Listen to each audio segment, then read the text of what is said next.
ito travel natin ito, i-share natin. So, bakit natin ito i-share? So, sa pag-stop natin dito, yan, nasa stoplight na tayo. So, napansin ko nung nasa stoplight na tayo, nakita ko yung warning sign ng, ng battery.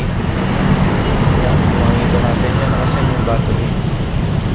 So, ang suspect ko dito, ito pangalawang beses ko na ito na-encounter. Ang suspect ko dito, yung yung idling switch. So, lagi ako idling switch. So, yan, ito mo, pinatay ko muna. Pinatay ko, tapos yan, inon ko. So, yun. Okay, nawala. Kasi yung idling switch, turn off ko. Okay. So, yan. Okay na. So, nagsilik ako ng yung sa battery, 12.5.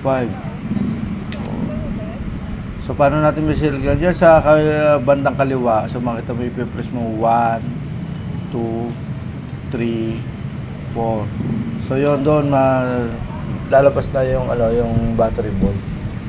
So, okay, bigla na wala naman yung yung sign ng battery. So, yun. So, affected siguro.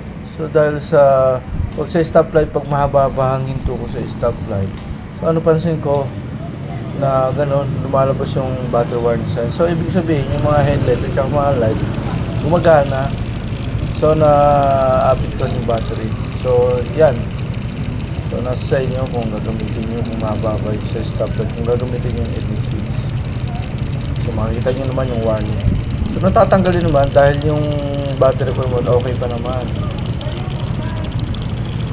So, okay, yan lang, konti share natin. Call for more. Bye, God bless.